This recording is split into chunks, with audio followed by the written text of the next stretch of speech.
الحمد لله نحمده ونستعينه ونستغفره ونؤمن به ونتوكل عليه ونعوذ بالله من شرور أنفسنا ومن سيئات أعمالنا من يهده الله فلا مضل له ومن يضلله فلا هادي له وأشهد أن لا إله إلا الله وحده لا شريك له وأشهد أن محمدًا عبده ورسوله إن الله وملائكته يصلون على النبي يا أيها الذين آمنوا صلوا عليه وسلموا تسليما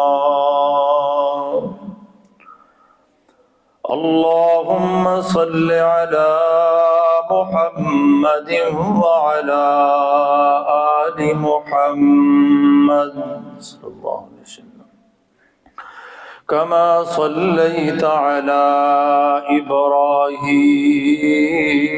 إبراهيم وعلى آل إبراهيم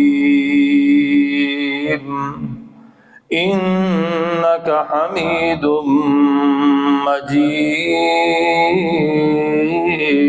مجيد اللهم بارك على محمد وعلى آل محمد صلى الله عليه وسلم كما باركت على إبراهيم وعلى آل إبراهيم إنك حميد مجيد سبحانك لا علم لنا إلا ما علمتنا إنك أنت العليم الحكيم أما بعد فإن خير الحديث كتاب الله وخير الهدي هدي محمد صلى الله عليه وعلى آله وصحبه وسلم وشر الأمور محدثاتها وكل محدثة بدعة وكل بدعة ضلالة وكل ضلالة في النار رب اشرح لي صدري ويسر لي أمري واحلل عقدة من لساني يفقه قولي أعوذ بالله السميع العليم وبوجهه الكريم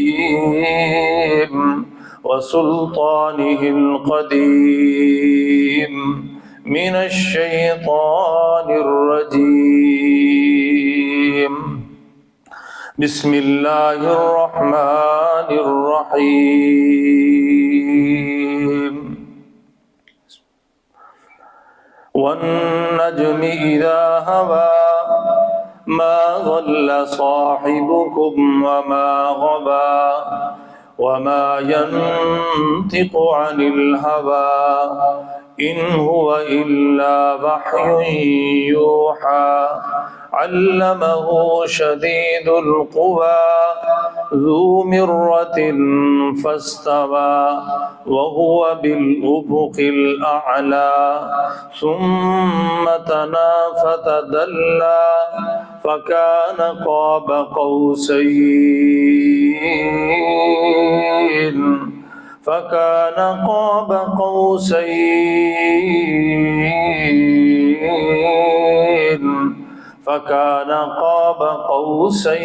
أو أدنى فأوحى إلى عبده ما أوحى ما كذب الفؤاد ما رأى أفتمارونه على ما يرى ولقد رآه نزلة أخرى عند سدرة المنتهى عندها جنة المأوى إذ يغشى السدرة ما يغشى ما زاغ البصر وما طغى لقد رأى من آيات ربه الكبرى۔ ہر قسم کی حمد و ثنا، بزرگی، برتری، بڑائی، کبریائی اللہ مالک العلام کے لیے ہے۔ درود السلام امام المرسلین و خاتم النبیین، امام اعظم جناب محمد الرسول اللہ صلی اللہ علیہ وعلی آلہ وسلم کی ذات گرامی پر حمد و ثنا اور درود و سلام کے بعد، سامعین حضرات، جو آیت کریمہ میں نے آپ کے سامنے پڑھی ہے، اس آیت کریمہ کے حوالے سے نبی کریم صلی اللہ علیہ وسلم کی سیرت کا ایک حصہ اور ایک پہلو آپ کے سامنے انشاءاللہ اللہ کی توفیق سے بیان کرنے کی کوشش کروں گا، اور وہ حصہ سیرت النبی صلی اللہ علیہ وسلم کا جس کو ہم معراج اور اسراء کے نام سے پہچانتے ہیں اور یاد کرتے ہیں۔ معراج النبی، نبی کریم صلی اللہ علیہ وسلم کا معراج اور آپ کا اسراء، تو ایسا یہ شاہکار حصہ ہے سیرت النبی صلی اللہ علیہ وسلم کا۔ بہرحال خطبہ جمعۃ المبارک کے وقت کے قلت کے سبب شاید تفصیلاً کوئی بات رہ جائے۔ بہرحال اپنی طرف سے انشاءاللہ کوشش کروں گا کہ آپ کو اس حصے کے چند ایک پہلو سے آپ کو آشنا کروں، اور اس سفر کو نبی کریم صلی اللہ علیہ وسلم نے، میں آپ کی اپنی اس گفتگو کا آغاز خود نبی کریم صلی اللہ علیہ وسلم کی بات سے کرتا ہوں۔ آپ علیہ السلام نے اپنے اس سفر کا خود تذکرہ کیا ہے، جس کو امام مسلم رحمہ اللہ نے اپنی مایناز کتاب صحیح مسلم میں نقل کیا ہے، اور وہ حدیث انس بن مالک رضی اللہ تعالی عنہ بیان کرتے ہیں کہ نبی کریم علیہ السلام نے ارشاد فرمایا، روایات کے اندر، احادیث کے اندر تو بہرحال مختلف احادیث میں مختلف انداز میں اس واقعے کی تفصیل موجود ہے۔ بہرحال میں آپ کے سامنے یہ صحیح مسلم کی جو حدیث تلاوت کرنے لگا ہوں، اس حدیث کے اندر آپ صلی اللہ علیہ وسلم نے اس واقعے کو خود بیان کیا ہے اور جامع انداز میں بیان کیا ہے، اور اس سفر کی صورتحال کو اللہ کے رسول صلی اللہ علیہ وسلم نے احسن انداز میں بیان کیا ہے۔ آپ صلی اللہ علیہ وسلم فرماتے ہیں، اتیت بالبراق، میرے سامنے براق کو لایا گیا۔ فرمایا کہ وہ براق جس کی شکل، رنگ، کلر جس کا تھا، فرمایا کہ وہ سفید تھا، اور اس کی کیفیت فرمایا کہ لمبائی میں وہ گدھے سے زیادہ اور خچر سے کم تھا، اور اس براق کی سفر کی اور رفتار کا یہ عالم تھا، فرمایا کہ جہاں اس کی نظر پڑتی تھی اس کا دوسرا قدم پڑتا تھا۔ فرمایا کہ میرے سامنے وہ لایا گیا اور میں اس پر سوار ہوا، اور اس کے بعد جب میں سوار ہوا وہ براق مجھے بیت المقدس لے کر جاتا ہے، اور میں وہاں سے اترا، میں نے اس براق کو باندھ دیا جہاں سے مجھ سے پہلے انبیاء علیہ السلام باندھا کرتے تھے۔ فدخلت المسجد، میں پھر بیت المقدس مسجد میں داخل ہوا، فصلیت رکعتین، میں نے وہاں 2 رکعتیں پڑھی، فخرجت من المسجد، پھر میں مسجد سے باہر نکلا، فجاء جبرائیل بإناء من خمر وإناء من لبن، انہوں نے 2 برتن لیے ہوئے تھے، اور ایک میں شراب تھی اور دوسرے برتن میں فرمایا کہ دودھ تھا۔ فاخترت اللبن، میں نے دودھ کو اختیار کر لیا۔ جبریل علیہ السلام نے آواز لگائی کہ فاخترت الفطرۃ یا رسول اللہ، یا محمد، اے اللہ کے رسول علیہ السلام، آپ نے فطرت کو پسند کیا ہے۔ فرمایا کہ ثم ذهب الى السماء، اس کے بعد میں آسمانوں کی طرف گیا۔ جب ہم پہلے آسمان پر گئے، فاستفتح جبرائیل، جبریل علیہ السلام نے پہلے آسمان کے دروازے پر دستک دی، اندر سے دربان نے آواز لگائی، قیلا انت، آپ کون ہیں؟ قال جبرائیل، فرمایا کہ میں اللہ کا فرشتہ جبرائیل ہوں۔ فرمایا کہ ومن معک، آپ کے ساتھ کون ہیں؟ فرمایا کہ محمد صلی اللہ علیہ وسلم۔ فرمایا کہ بعث الی، کہ ان کو اللہ کی طرف سے بلایا گیا ہے؟ فرمایا وقد بعث، ہاں اللہ کی طرف سے بلاوا ہوا ہے۔ فرمایا کہ آسمان کا دروازہ جب کھولا گیا، فَإِذَا أَنَا بِآدَمَ، میں نے آدم علیہ السلام سے ملاقات کی، میرے بابا آدم علیہ السلام نے فرمایا کہ رحب لی، میری مرحبا کہا انہوں نے، ودعا لی بخیر، اور میرے لیے خیر کی دعائیں کی۔ اور حدیث کے دوسری حدیث میں الفاظ ہیں، انہوں نے زبان سے کہے کہ مرحبا لابن صالح، میرے نیک بیٹے، میں آپ کو مرحبا کہتا ہوں۔ اور والنبی صالح، یہ بھی حدیث میں الفاظ موجود ہیں، میرے نیک بیٹے، نیک نبی، میں آپ کو مرحبا و اہلا و سہلا مرحبا کہتا ہوں۔ فرماتے ہیں پہلے آسمان پر میری آدم علیہ السلام سے ملاقات ہوئی، ثم، پھر اس کے بعد ہم دوسرے آسمان پر گئے، اسی طرح آواز لگائی جبریل نے، اندر سے آواز آئی، کون؟ فرمایا کہ میں جبرائیل۔ فرمایا کہ آپ کے ساتھ کون؟ فرمایا کہ محمد صلی اللہ علیہ وسلم۔ فرمایا کہ ہمارے لیے وہ دوسرا آسمان کا دروازہ بھی کھولا گیا، وہاں جب میں جاتا ہوں، فَإِذَا أَنَا، میں وہاں کیا دیکھتا ہوں؟ عیسیٰ بن مریم و یحییٰ بن زکریا صلوات اللہ علیہما، عیسیٰ بن مریم اور یحییٰ بن زکریا علیہ السلام جو آپس میں رشتہ دار تھے، ان دونوں نے رحبا مجھے مرحبا کہا، اور ودعا لی بخیر میرے لیے خیر کی دعائیں کی۔ اور ایک دوسری حدیث میں آتا ہے انہوں نے کہا کہ مرحبا بالاخ والنبی صالح، اے ہمارے بھائی ہم آپ کو مرحبا کہتے ہیں، اے نیک نبی ہم آپ کو مرحبا کہتے ہیں۔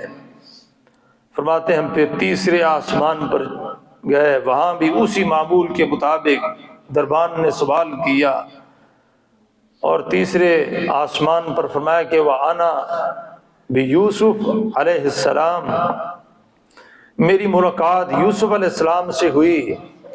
اللہ کے رسول فرماتے ہیں جب میں نے یوسف علیہ السلام کو دیکھا، وَقَدْ أُوتِيَ شَطْرُ الْحُسْنِ، اللہ تعالیٰ نے ان کو آدھا حسن عطا کر رکھا تھا۔ تیسرے آسمان پر میری یوسف علیہ السلام سے ملاقات ہوئی۔ فرمایا کہ پھر ہم چوتھے آسمان پہ چڑھے، معمول کے مطابق اسی طرح دربان نے دروازہ کھولا۔ فرمایا کہ جب میں چوتھے آسمان پر جاتا ہوں میری ملاقات وَأَنَا بِإِدْرِيسَ علیہ السلام، ادریس علیہ السلام سے ملاقات ہوئی، اور وہ ادریس جس کے بارے میں اللہ تعالیٰ نے قرآن کریم میں خود ارشاد فرمایا وَاذْكُرْ فِي الْكِتَابِ إِدْرِيسَ وَاذْكُرْ فِي الْكِتَابِ إِدْرِيسَ إِنَّهُ كَانَ صِدِّيقًا نَبِيًّا وَرَفَعْنَاهُ مَكَانًا عَلِيًّا۔ فرمایا کہ ادریس علیہ السلام کا ذرا تذکرہ پڑھیں کہ وہ میرا سچا نبی تھا، اور میں نے اس کو بہت بلند ترین مقام عطا کر رکھا تھا۔ چوتھے آسمان پر فرمایا کہ میری ادریس علیہ السلام سے ملاقات ہوئی۔ فرمایا پھر میں پانچویں آسمان پہ چڑھا، اسی طرح سوال ہوتے گئے۔ پانچویں آسمان پر میری ملاقات ہارون علیہ السلام سے ہوئی۔ پھر چھٹے آسمان پر میں گیا، وہاں میری ملاقات حضرت موسیٰ علیہ السلام سے ملاقات ہوئی۔ جیسے جیسے اللہ کے رسول آسمانوں پہ چڑھتے گئے، اللہ نے فرشتوں کے ساتھ ایک ایک برگزیدہ پیغمبر کو بھی استقبال کے لیے اللہ نے کھڑا کیا ہوا تھا۔ فرمایا کہ پھر میں موسیٰ علیہ السلام سے چھٹے آسمان سے اوپر ساتویں آسمان پہ چڑھا۔ جب میں وہاں جاتا ہوں میں کیا دیکھتا ہوں؟ مسندن ظہرہ بالبیت المعمور، ایک بزرگ شخصیت ہیں، برگزیدہ شخصیت، وہ آرام سے سکون سے بیٹھے ہوئے ہیں۔ فرمایا کہ ان کے بیٹھنے کا انداز قبلہ بیت المعمور جو فرشتوں کا ہے اس کے ساتھ ٹیک لگا کر بیٹھے تھے۔ اور ساتھ اسی حدیث میں، یہ میں آپ کو حدیث کا ترجمہ سنا رہا ہوں، اور فرمایا کہ یہ وہ قبلہ ہے جس میں ایک دفعہ 70,000 فرشتہ روزانہ اس قبلے کے اندر نماز پڑھتا ہے، اللہ کی عبادت کرتا ہے۔ اللہ کے رسول فرماتے ہیں کہ جو ایک دفعہ اس میں داخل ہو جاتا ہے اس فرشتے کو قیامت تک پھر دوبارہ موقع نہیں ملتا۔ اتنا بڑا قبلہ، اس قبلے کے ساتھ، اس کی دیوار کے ساتھ ایک بزرگ شخصیت ٹیک لگا کر بیٹھے ہوئے تھے۔ آپ فرماتے ہیں جب میں نے ان کو دیکھا، ان کی شکل کے اندر میں نے اپنی شکل دیکھی، ان کے چہرے میں مجھے اپنا چہرہ نظر آیا۔ فرمایا کہ وہ کون تھے؟ میرے بابا خلیل اللہ علیہ السلام۔ انہوں نے بھی یہی الفاظ نکالے، مرحبا لابن صالح والنبی صالح، میرے پیارے بیٹے میں آپ کو مرحبا کہتا ہوں۔ اور انہوں نے میرے لیے دعائیں کی۔ فرمایا کہ ثم ذهب الى سدرۃ المنتہا، پھر میں ساتواں آسمان سے اوپر سدرۃ المنتہا تک چلا گیا۔ فرمایا کہ یہ حد فاصل سدرۃ المنتہا نہ اوپر والے نیچے آ سکتے ہیں نہ نیچے والے اوپر جا سکتے ہیں۔ سدرۃ المنتہا تک میں پہنچا۔ اللہ کے رسول صلی اللہ علیہ وسلم فرماتے ہیں وہ سدرۃ المنتہا بیری کا درخت، اور وہ تمہاری دنیا کی بیری کی طرح نہیں تھی۔ صحیح مسلم میں اللہ کے رسول کے یہ الفاظ موجود ہیں، فرمایا کہ وَوَرَقُهَا كَآذَانِ الْفِيَلَةِ، اس بیری کے درخت کے پتے ایسے تھے جیسے ہاتھی کے بڑے بڑے کان ہوں۔ فرمایا کہ ان کے پھل ایسے تھے جیسے بڑے بڑے مٹکے ہوں۔ اور اللہ کے رسول فرماتے ہیں اس سدرۃ المنتہا کا منظر ما احد من خلق اللہ، اللہ کی مخلوق میں سے کوئی ایسا آدمی نہیں ہے، انسان نہیں ہے، این ینعتها من حسنها، کہ اس سدرۃ المنتہا کی خوبصورتی کو بیان کر سکے، اس کی تصویر کشی کر سکے، اتنی خوبصورت وہ جگہ۔ اور ایک اور حدیث میں آتے ہیں اللہ کے رسول فرماتے ہیں کہ اس درخت پر جگنوں کی طرح چھوٹے چھوٹے جانور پرندے چل رہے تھے، اور اس کی خوبصورتی کا عالم ایسا تھا کوئی بھی اس کی کیفیت کو نہیں بیان کر سکتا کہ وہ کتنی خوبصورت جگہ تھی۔ اور ایسی خوبصورت جس کا تذکرہ اللہ نے خود قرآن کریم میں بیان کیا ہے۔ اللہ کیا فرماتے ہیں قرآن کریم میں، وَالنَّجْمِ إِذَا هَوَى مَا ضَلَّ صَاحِبُكُمْ وَمَا غَوَى وَمَا يَنطِقُ عَنِ الْهَوَى إِنْ هُوَ إِلَّا وَحْيٌ يُوحَى علمه شدید القوى ذو مرة فاستوى وهو بالأفق الأعلى ثم دنا فتدلى فكان قاب قوسين أو أدنى فأوحى إلى عبده ما أوحى ما كذب الفؤاد ما رأى أفتمارونه على ما يرى ولقد رآه نزلة أخرى عند سدرة المنتهى عندها جنة المأوى إذ يغشى السدرة ما يغشى ما زاغ البصر وما طغى لقد رأى من آيات ربه الكبرى۔ فرمایا کہ عند سدرۃ المنتہا، یہ ایسی جگہ جس کو اللہ کی رحمت نے ڈھانپا ہوا تھا۔ یغشی السدرۃ ما یغشی عندہا جنت المأوی، یہاں سے ساری جنتیں شروع ہو رہی تھیں۔ ایسی خوبصورت جگہ، اور اسی مقام پہ رسول اللہ کا قرآن کہتا ہے، اللہ کے رسول فرماتے ہیں وَلَقَدْ رَآهُ نَزْلَةً أُخْرَى، میں نے جبریل کو اس کی اصل شکل کے اندر دیکھا۔ اور پہلی دفعہ جب وحی کا آغاز ہوا اس وقت میں نے جبریل کو دیکھا تھا۔ اللہ کے رسول فرماتے ہیں مجھے ایسے محسوس ہوا یہ زمین و آسمان کا خلا بھر چکا تھا، اتنا بڑا وجود تھا جبریل کا۔ اور دوسری دفعہ میں نے فرمایا کہ وَلَقَدْ رَآهُ نَزْلَةً أُخْرَى، دوسری بار میں نے سدرۃ المنتہا کے پاس ان کو دیکھا، ان کے وجود کو میں نے دیکھا، ان کی اصل شکل دیکھی۔ یہ ہے رسول اللہ کی شان، یہ ہے اللہ کے رسول کا مقام۔ آگے پھر فرمایا کہ فَأَوْحَى إِلَىٰ عَبْدِهِ مَا أَوْحَى، پھر اللہ تعالیٰ سدرۃ المنتہا کے آگے ڈائریکٹ اللہ اپنے رسول سے کلام کر رہا ہے، جس طرح موسیٰ کلیم اللہ سے رب کلام کرتے تھے۔ اللہ کلام کرتے گئے اور اپنے بندے پہ وحی کرتے گئے۔ اور سورۃ بنی اسرائیل کے اندر اللہ تعالیٰ نے 14 اصول بیان فرمائے وحی کے اندر۔ کتنے اصول؟ 14 اصول سورۃ بنی اسرائیل کے اندر موجود ہیں۔ تفصیل نہیں وہاں بیان، یہاں نہیں بیان کی جا سکتی۔ بہرحال یہیں سے پھر وحی شروع ہوئی۔ اور پھر اس کے ساتھ 50 نمازیں اللہ نے فرض کر دیں۔ اللہ کے رسول پر جب فرض ہوئی نمازیں، آپ واپس آ گئے، سدرۃ المنتہا کو کراس کر کے پھر 7ویں آسمان پر پھر چھٹے پہ آئے۔ بات مختصر کرتے ہیں، موسیٰ علیہ السلام سے ملاقات ہو گئی، فرمایا کہ ما فرض اللہ علیہ کا، آپ پر آپ کے رب نے کیا فرض کیا ہے؟ اللہ کے رسول نے فرمایا کہ اللہ تعالیٰ نے میرے اوپر 50 نمازیں فرض کی ہیں۔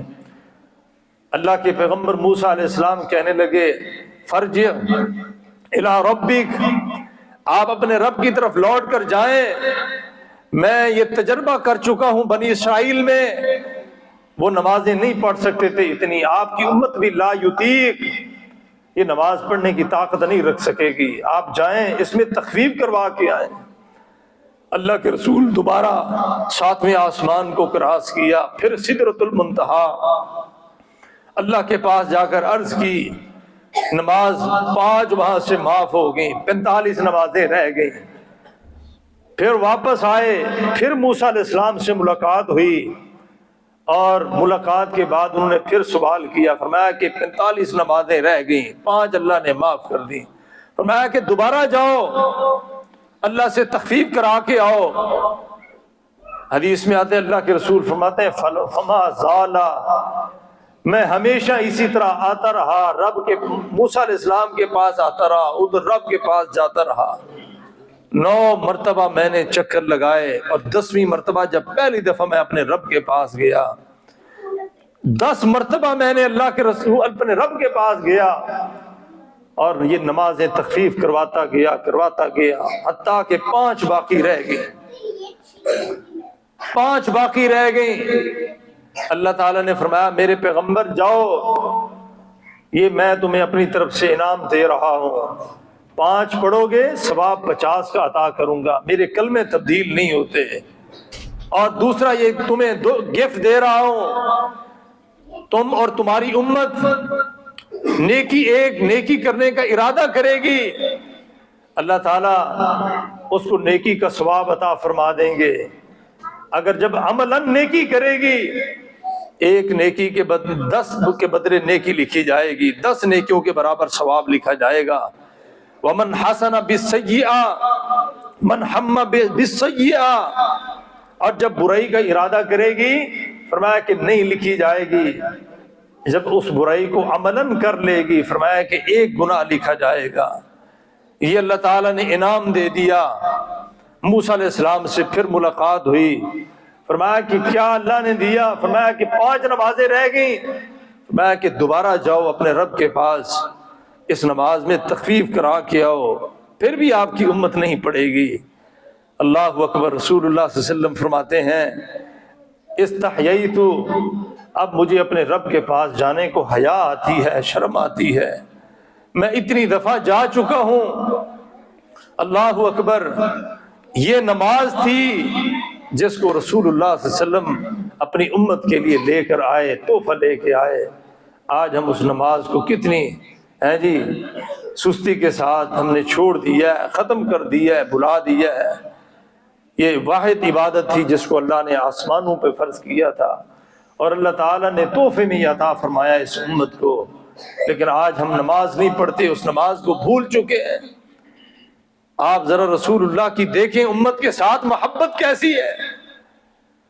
تو بھائیو، یہ حدیث تھی آپ کو میں نے سنائی ہے، یہ صحیح مسلم کی حدیث ہے۔ یہ رسول اللہ صلی اللہ علیہ وسلم نے خود اپنے معراج کا واقعہ بیان کیا ہے۔ اب ذرا آئیں اس حدیث کو دوبارہ پڑھتے ہیں، اس میں کیا نکات اللہ تعالیٰ نے ہمیں بیان فرمایا ہمارے لیے، کیا ہماری تعلیم، ہماری رہنمائی اللہ نے فرمائی۔ فرمایا کہ اتیت بالبراق، اللہ کے رسول فرماتے ہیں میرے سامنے براق لایا گیا۔ براق رسول اللہ کے لیے اللہ نے یہ سواری بنائی، اور کسی نبی کے لیے اللہ نے نہیں بنائی۔ اتنی بڑی عظیم سواری، فرمایا کہ اس کی رفتار کا یہ عالم تھا کہ جہاں اس کی نظر پڑتی تھی وہاں اس کا قدم پڑتا تھا۔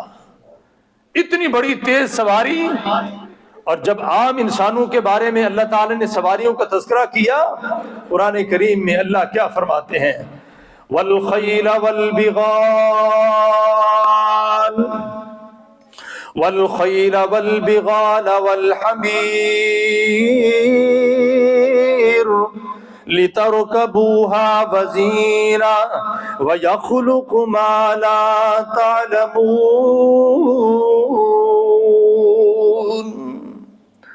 فرمایا کہ عام انسانوں کے لیے ہم نے خیل گھوڑے بنائے، والبغال خچر بنائے، اور فرمایا کہ گدھے بنائے، لترکبوها فرمایا کہ تاکہ تم ان پہ سواریاں کرو، وزینہ اور ان سواریوں سے تم زینت حاصل کرو۔ اور یہ واقعی زینت ہے، اللہ تعالیٰ کی طرف سے بہت بڑی زینت ہے۔ عرب کے لوگ گھوڑے پالتے ہیں جو بہت بڑی قیمت کی تعداد میں ہوتے ہیں، 35 کروڑ کا ایک ایک گھوڑا۔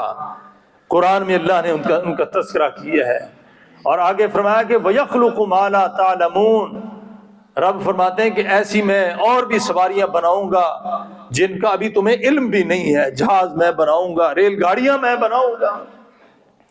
یہ ساری سواریوں کا اللہ نے قرآن کریم میں تذکرہ کیا ہے، لیکن سب سے بڑی سواری جو اللہ نے اپنے نبی محمد کے لیے بنائی ہے اس کا کیا نام ہے؟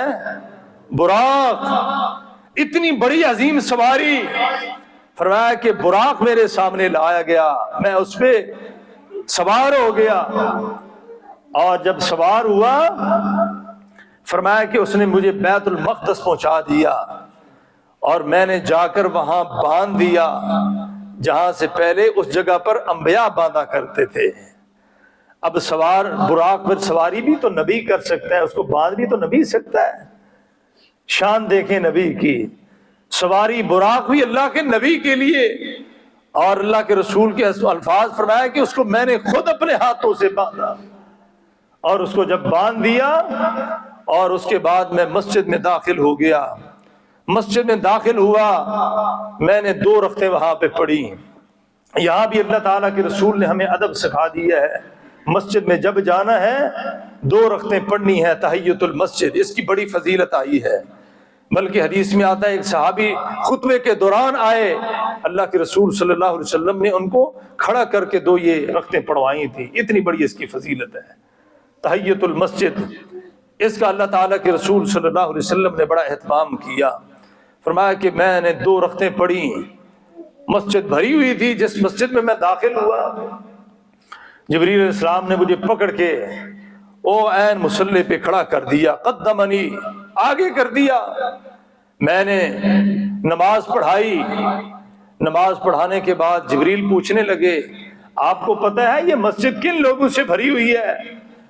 فرمایا کہ لا ادری، اللہ کے رسول فرماتے ہیں میں نہیں جانتا، یہ عقیدے کی باتیں ہیں۔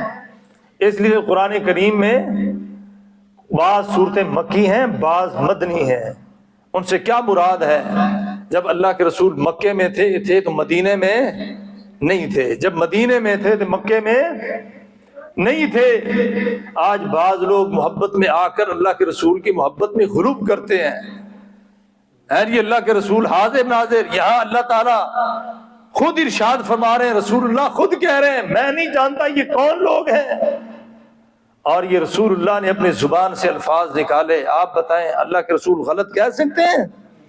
اللہ قرآن میں خود فرما رہے ہیں وَالنَّجْمِ إِذَا هَوَى مَا ضَلَّ صَاحِبُكُمْ وَمَا غَوَى، مجھے نجم کی قسم ہے، چاند ستارے کی، جب یہ غروب ہوتا ہے فرمایا کہ ما ضل صاحبکم وما غوا، یہ تمہارا صاحب کبھی سیدھے راستے سے نہیں ہٹتا۔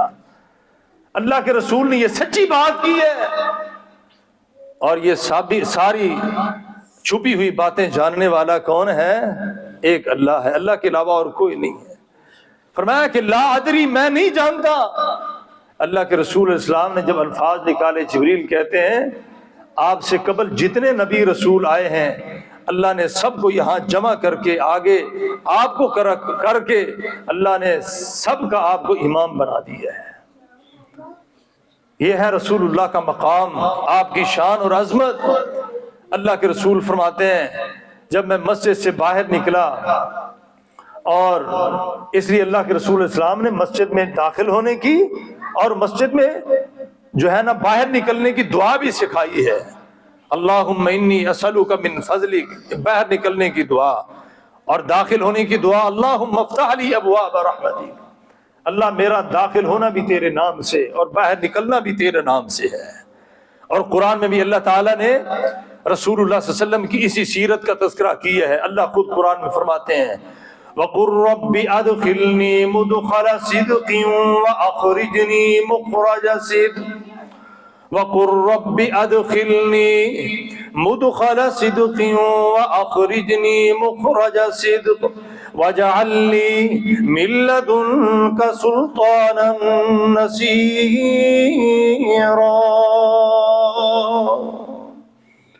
جب رسول اللہ مکے سے نکل رہے تھے، اللہ تعالیٰ نے فرمایا کہ میرے رسول کا مکے سے نکلنا بھی اللہ کے لیے ہے اور مدینے میں داخل ہونا بھی اللہ کے لیے ہے۔ تو یہ عادت ہونی چاہیے، مسجد میں داخل ہوتے وقت آپ اللہ کا نام لیا کریں، اللہ کا ذکر کیا کریں۔ آپ فرماتے ہیں میں مسجد سے باہر نکلا، میرے سامنے دو برتن تھے، ایک میں دودھ تھا ایک میں شراب تھی۔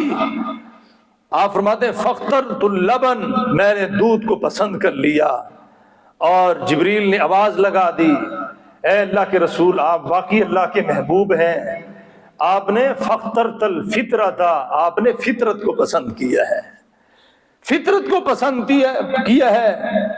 اور دودھ اللہ کی بہت بڑی نعمت، آج ہمارے اس ملک میں اس اللہ کی نعمت کے ساتھ جو ظلم ہو رہا ہے وہ تو اللہ جانتا ہے یا بندے جانتے ہیں جو ظلم کرنے والے ہیں۔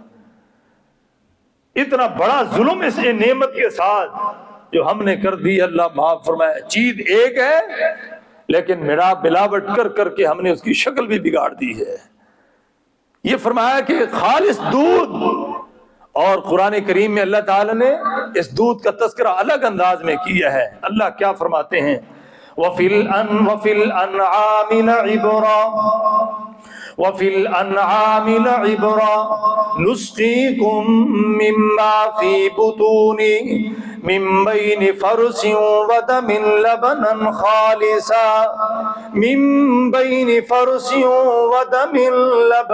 خَالِصًا سَائِغًا لِّلشَّارِبِينَ۔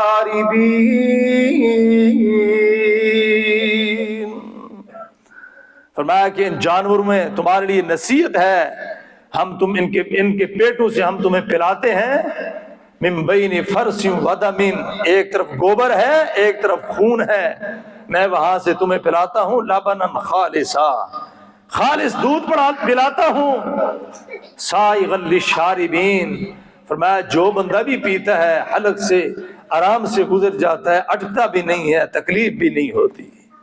اللہ اکبر، یہ اللہ کی بہت بڑی نعمت۔ فرمایا کہ اللہ کے رسول نے میں نے اس دودھ کو پی لیا، پسند کر لیا، اس لیے رسول اللہ صلی اللہ علیہ وسلم نے پیپسی پینے کی دعا نہیں سکھائی، کوکا کولے پینے کی کوئی دعا نہیں سکھائی۔ آپ جب بھی دودھ نوش فرماتے تھے سب اس دودھ پینے کے بعد دعا پڑھتے تھے، اللہم بارک لنا فیہ وزدنا منہ۔ دودھ پینے کی اللہ کے رسول نے دعا سکھا دی ہے، اور دودھ کو پسند کر لیا، اور جو ساتھ شراب تھی اس کو دھتکار دیا۔ آج یہ ہمارے ملک کی صورتحال دیکھیں، ہم خالص دودھ کو چھوڑ کر اس چیز کے پرمٹ لیتے پھرتے ہیں جس کے اوپر اللہ کی ناراضگی آتی ہے، اللہ کی لعنت آتی ہے۔ خمر، شراب سب سے زیادہ حرام جو چیز ہے، آج ہم نے اس کو اپنا سب کچھ سمجھا ہوا ہے۔ انما الخمر والمیسر والانصاب والازلام رجس من عمل الشیطان، اللہ فرماتے ہیں یہ سارے شیطان کے کام ہیں جو تم کرتے ہو۔ اللہ کے رسول فرماتے ہیں میں نے وہ دودھ پی لیا، جبریل نے فرمایا کہ آپ نے فطرت کو پسند کیا ہے، یہ آپ کے لیے اللہ نے بنایا تھا، آپ واقعی اللہ کے محبوب ہیں، آپ نے فطرت کو لے لیا ہے، فطرت والی چیز کو پسند کر لیا ہے۔ نبی کریم صلی اللہ علیہ وسلم فرماتے ہیں آپ بھی اپنی فطرت کو بھانپا کریں۔ آج دیکھیں ہم نے اللہ کی فطرت کو بھی تبدیل کر دیا ہے۔ یہ داڑھی رکھنا رسول اللہ کی سنت ہے، یہ فطرت میں آتا ہے۔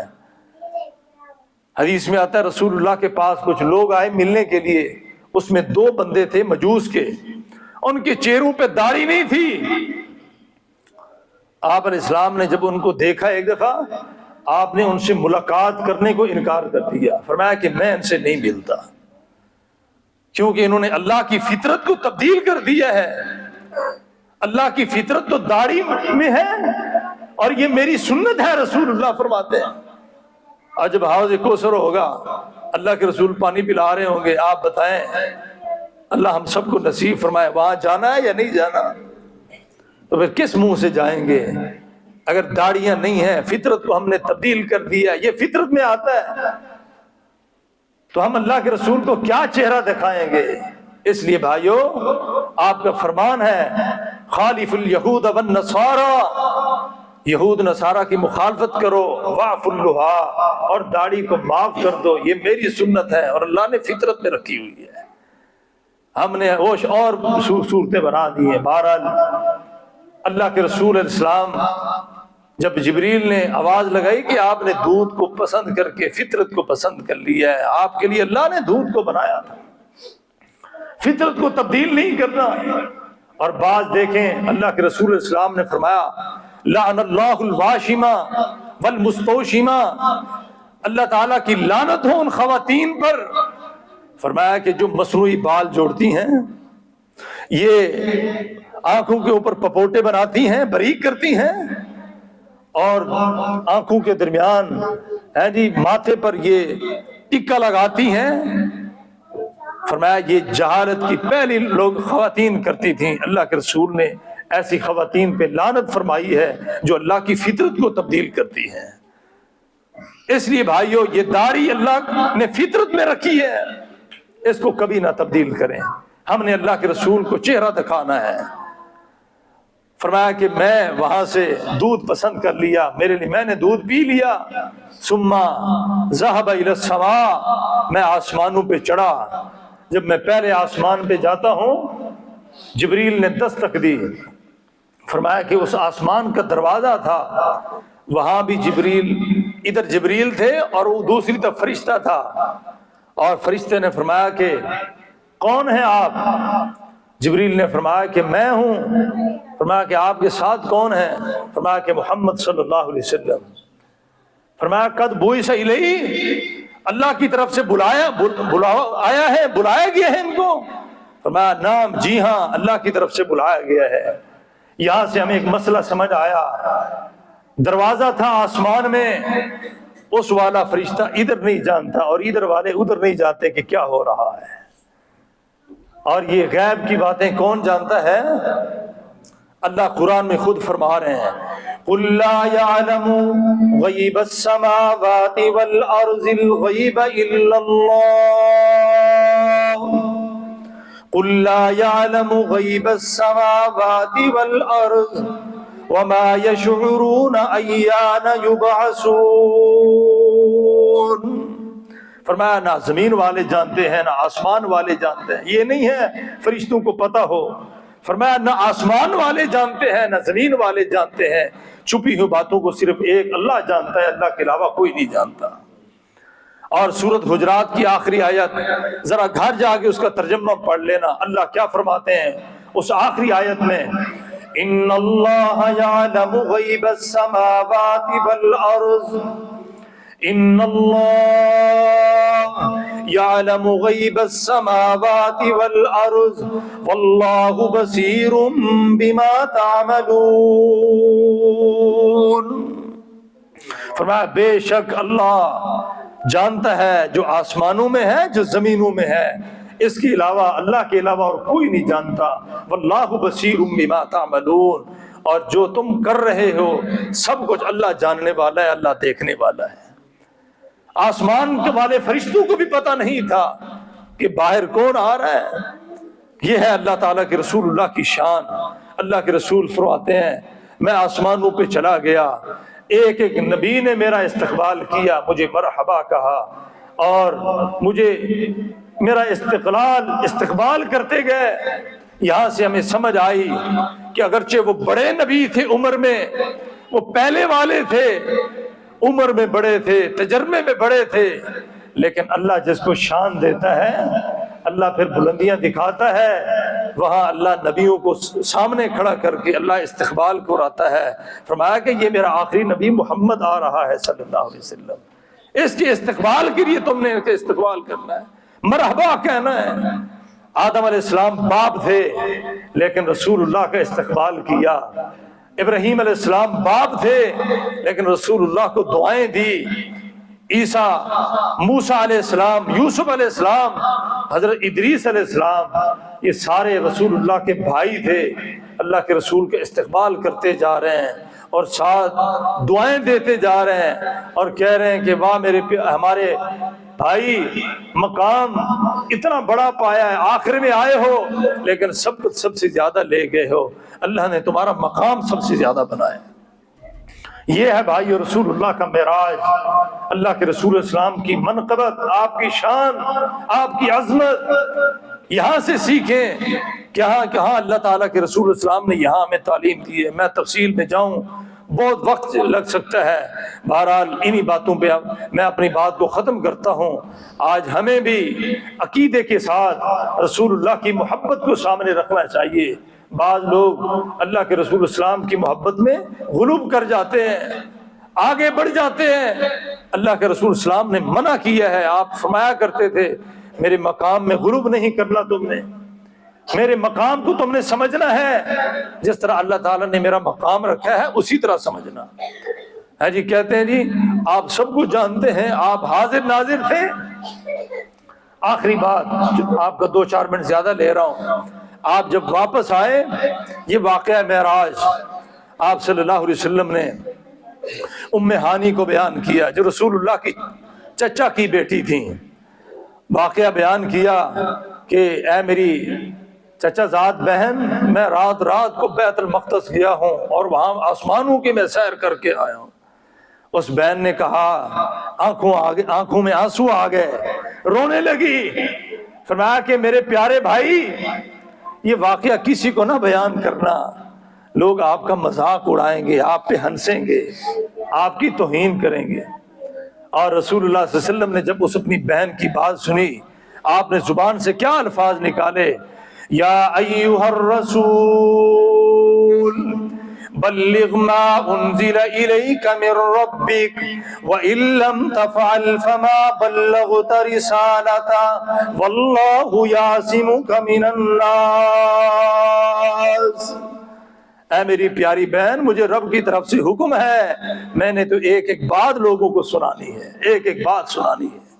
بہر آئے، ابو جہل کہنے لگا، ہاں جی کوئی نئی بات؟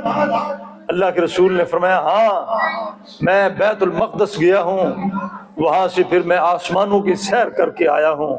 اللہ اکبر۔ اس نے کہا آج دیکھیں جی، آج مسلمانوں کو گمراہ کرنے کا بڑا اچھا طریقہ مل گیا ہے۔ اس نے کہا اچھا، لوگوں کو جمع کر لیا اس نے جی محمد کی بات سنیں صلی اللہ علیہ وسلم۔ آپ نے کہا جی ہاں میں بیت المقدس گیا ہوں اور وہاں سے میں آسمانوں کی سیر کر کے آیا ہوں۔ ابو جہل کہنے لگے، اے محمد صلی اللہ علیہ وسلم، پہلے ہمیں شک تھا کہ آپ مجنون ہیں، اب پک ہو گیا کہ آپ پکے پاگل ہو گئے، نعوذ باللہ۔ پہلے ہمیں شک تھا کہ آپ مجنون ہیں لیکن آپ پک ہو گیا کہ آپ پکے پاگل ہو جو ہیں، نعوذ باللہ۔ آسمان سے رب نے آواز لگائی، نون والقلم وما یسطرون ما انت بنعمت ربک بمجنون وان لک لاجرا غیر ممنون وانک لعلی خلق عظیم۔ فرمایا کہ مجھے نون کی قسم ہے، قلم کی قسم ہے، اے میرے پیارے تو پاگل نہیں ہوا، تیرا تو اخلاق ہم نے بہت بلند بنایا ہے، یہ تیرے دشمن مٹ جائیں گے، تیرا اجر ہمیشہ جاری و ساری رہے گا، تو پاگل مجنون نہیں ہے، تو خلق عظیم کا مالک ہے۔ اللہ اکبر۔ صدیق کے پاس پہنچا، کہنے لگے صدیق بتاؤ، ایک بندہ بیت المقدس جائے 40 دن لگتے ہیں اور وہ واپس آ جائے ایک رات میں، تم مانتے ہو؟ کہنے لگے یار یہ بات تو ماننے والی نہیں ہے۔ فرمایا کہ تو پھر تمہارا صاحب کہہ رہا ہے جاؤ بیت اللہ میں سب کو بتا رہا ہے۔ فرمایا اچھا میرا صاحب محمد؟ فرمایا جی ہاں۔ فرمایا اگر وہ کہہ رہے تو اس سے بڑی اور کیا بات ہو سکتی ہے، یہ تو چھوٹی سی بات ہے، میں تو اس سے بڑی بات پہ ایمان رکھتا ہوں کہ روزانہ صبح شام ان کے پاس اللہ کا فرشتہ آتا ہے، میں اس پر ایمان رکھتا ہوں۔ جب یہ بات کی آسمان سے رب نے قرآن نازل کر دیا، والذی جاء بالصدق وصدق به والذی جاء بالصدق وصدق به اولئک هم المتقون۔ فرمایا یہ میرا نبی بھی سچا پیغام لے کر آنے والا اور اس کی تصدیق کرنے والا میرا صدیق بھی سچا ہے، صدیق بھی سچا ہے۔ آپ یہ بات یاد رکھیں۔ انہوں نے دیکھا کہ اب یہاں مسئلہ اور خراب ہو گیا۔ ابو جہل نے کہا پھر بتاؤ محمد، اگر تم واقعی بیت المقدس گئے ہو بتاؤ اس کی کھڑکیاں کتنی ہیں، اس کے دروازے کتنے ہیں؟ اور جس بندے کے دل پہ مہر لگی ہو نا بات وہ ہمیشہ ٹیڑھی کرتا ہے، جس کے دل میں ایمان نہ ہو، دل کا کالا بندہ، منافق، بے ایمان، مشرک، وہ جب بھی بات کرتا ہے وہ ہمیشہ غلط بات کرتا ہے۔ اللہ اکبر۔ جب انہوں نے کہا کہ مسجد کی کھڑکیاں بتاؤ، دروازے بتاؤ، آپ صلی اللہ علیہ وسلم فرماتے ہیں میرے رب نے بیت المقدس اٹھا کے میرے سامنے رکھ دیا، وہ جو پوچھتے جاتے تھے میں بتاتا جاتا تھا۔ آج تم میرا یہ خطبہ بھی سن رہے ہیں، یہ انشاءاللہ گھنٹے کے بعد یوٹیوب پہ آ جائے گا، آپ سنیں گے، بٹن دبائیں گے، پتہ نہیں کہاں کی خبریں کہاں سے آ جاتی ہیں۔ رب نے بیت المقدس اٹھا کے اپنے نبی کے سامنے رکھ دیا، آپ بتاتے جاتے تھے جو کچھ وہ پوچھتے جاتے تھے۔ جب ان کی ساری باتیں ختم ہو گئیں، آپ نے میں ایک اور نشانی بتاؤں؟ فرمایا کہ 2 دن کے بعد مکی میں ایک قافلہ آنے والا ہے، ان قافلے میں جانا، ان سے پوچھنا کہ رات جب میری براق وہاں سے چلی تھی اور میں اس قافلے کے ساتھ جب گزرا، میری براق کی رفتار کو دیکھ کر ان کا ایک اونٹ فلاں سمت کو بھاگا تھا، وہ قافلے والے ابھی آ جاتے ہیں، ان سے پوچھ لینا کہ تمہارا اونٹ فلاں سمت کو بھاگا تھا یا نہیں بھاگا تھا۔ وہ واقعی ایسے ہوا، 2 دن کے بعد جب پوچھا گیا انہوں نے کہا واقعی ایک بہت تیز رفتار سواری گزری تھی جس سے ہمارا اونٹ ڈر گیا تھا، لیکن پھر وہ ایمان نہیں لائے، اللہ کے رسول کی پھر بھی توہین کرتے رہے۔ اللہ اکبر۔ تو بھائیو یہ تھا رسول اللہ کا مختصر معراج، میں نے آپ کے سامنے صرف ایک حدیث بیان کی ہے، تفصیل میں جاؤں بہت لمبا وقت گزر سکتا ہے، بہرحال انہی باتوں میں میں اپنی بات کو ختم کرتا ہوں۔ اللہ تعالی ہم سب کو صحیح عقیدہ نصیب فرمائے اور صحیح معنوں میں اللہ ہمیں رسول اللہ کی محبت نصیب فرمائے، اور اس کے ساتھ جو رسول اللہ کی تعلیمات ہیں اس معراج النبی کے حوالے سے اللہ تعالی ہمیں وہ بھی صحیح معنوں میں سمجھنے کی اور ان پر عمل کرنے کی اللہ ہم سب کو توفیق عطا فرمائے۔ وآخر دعوانا الحمد للہ رب العالمین۔